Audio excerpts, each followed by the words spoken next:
आज हम बात कर रहे हैं एक नए बहुत ही खतरनाक ऑनलाइन फ्रॉड की, जो पढ़े लिखे स्मार्ट लोगों को अपना निशाना बना रहा है। इसका नाम है डिजिटल अरेस्ट। तो आखिर ये है क्या और आप इससे कैसे बच सकते हैं? चलिए पता लगाते हैं। जरा इस नंबर को देखिए, 19 करोड़ रुपए। पता ये क्या है? ये वो रकम है जो गांधीनगर की एक सीनियर डॉक्टर ने सिर्फ 3 महीने में गंवा दी। उनकी पूरी जिंदगी की कमाई चली गई। तो आप समझ सकते हैं ये कोई छोटा मोटा स्कैम नहीं है, ये एक बहुत बड़ी, बहुत ही शातिर साजिश है। और अब सवाल ये है, क्या आप इनके अगले शिकार हो सकते हैं? देखिए, ये स्कैम ये नहीं देखता कि आप कौन हैं। डॉक्टर, वकील, यहाँ तक कि रिटायर्ड पुलिस ऑफिसर भी इसके जाल में फंस चुके हैं। तो अगले कुछ मिनट मेरे साथ बने रहिए, क्योंकि जो जानकारी मैं आपको देने वाला हूं वो शायद आपको और आपके अपनों को एक बहुत बड़ी मुसीबत से बचा सकती है। तो सबसे पहला सवाल, आखिर ये डिजिटल अरेस्ट भला क्या है? चलिए इसे तोड़कर समझते हैं। सीधे शब्दों में कहूं तो ये एक ऑनलाइन वसूली का तरीका है। स्कैमर्स आपको फोन करेंगे और खुद को कोई बड़ा अफसर बताएंगे, जैसे सीबीआई से हैं या पुलिस से या ईडी से। फिर वो आपको वीडियो कॉल पर गिरफ्तार कर लेंगे, मतलब आपको ऐसा महसूस कराएंगे। और बस फिर शुरू होता है डराने और पैसे ऐंठने का खेल। अच्छा, इनका सबसे बड़ा हथियार क्या है? एक शब्द, मनी लॉन्ड्रिंग। ये आपको डराएंगे कि आपका नाम, आपका आधार कार्ड किसी बड़े मनी लॉन्ड्रिंग केस में आ गया है। अब देखिए, ये शब्द सुनते ही अच्छे भले इंसान के हाथ पांव फूल जाते हैं, है ना? और बस यही तो वो चाहते हैं, इसी डर का वो फायदा उठाते हैं। अब जरा उन लोगों की बात करते हैं जो इसका शिकार हुए हैं। ये कहानियां आपको बताएंगी कि ये स्कैम कितना दिमागी तौर पर असर डालता है। ये शब्द एक रिटायर्ड आईजी पुलिस के हैं।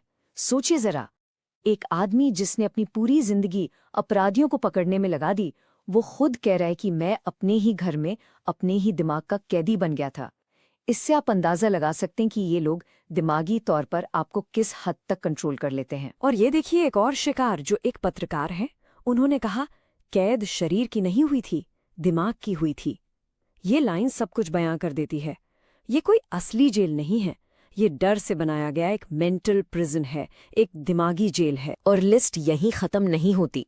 रिटायर्ड मेजर जनरल, टॉप के वकील, प्रोफेसर, पत्रकार, बैंक मैनेजर, मतलब आप नाम लीजिए, हर प्रोफेशन के लोग इसका शिकार हुए हैं।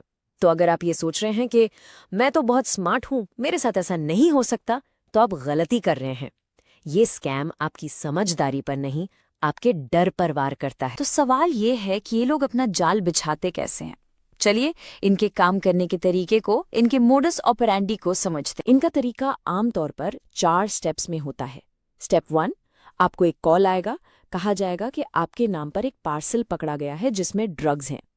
स्टेप 2, आपको डराने के लिए कोई नकली सीबीआई या पुलिस वाला लाइन पर आएगा और मनी लॉन्ड्रिंग की धमकी देगा। स्टेप 3, आपको स्काइप या व्हाट्सएप वीडियो कॉल पर आने को कहा जाएगा और फिर घंटों तक आप पर नजर रखी जाएगी। यही है इनकी डिजिटल कैड। और स्टेप 4, आखिर में केस सेटल करने के नाम पर आपसे पैसे मांगे जाएंगे। और ये लोग सिर्फ बोलते नहीं हैं, दिखाते भी हैं। आपको भरोसे में लेने के लिए वो ऐसे दिखने वाले फर्जी सरकारी दस्तावेज और आईडी कार्ड्स भेजेंगे। आप देखिए, बिल्कुल असली लगते हैं। इन पर सरकारी मोहर, लोगो, सब कुछ होता है।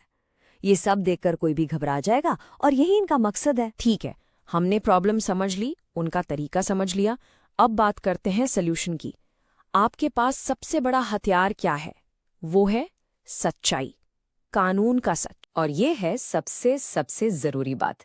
इसे ध्यान से सुनिए और अपने दिमाग में बिठा लीजिए। ये खुद DIG cyber crime Mohit Chawla ने कहा है, भारत के किसी भी कानून में डिजिटल अरेस्ट जैसी कोई चीज नहीं है। ये सिर्फ एक झूठा शब्द है जिसे इन स्कैमर्स ने आपको डराने के लिए बनाया है।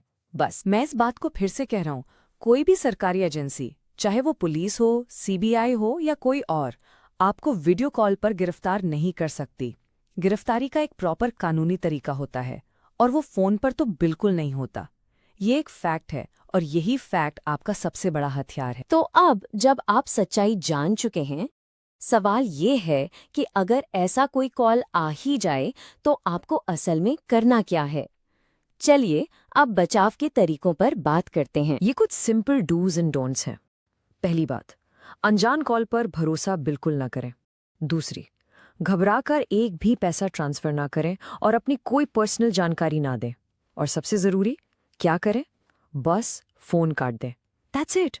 कॉल काटिए, अपने किसी करीबी को बताइए और फौरन पुलिस को इन्फॉर्म कीजिए। यहाँ एक और प्रो टिप है, अगर कोई आपको फोन पर अफसर बनकर धमका रहा है तो आप घबराइए मत, शांति से उनसे कहिए, ठीक है सर, आप अपनी ऑफिशियल आईडी और पोस्टिंग की डिटेल्स बता दीजिए। यकीन मानिए, असली अफसर हिचकिचाएगा नहीं, लेकिन एक स्कैमर या तो बौखला जाएगा या खुद ही फोन काट देगा।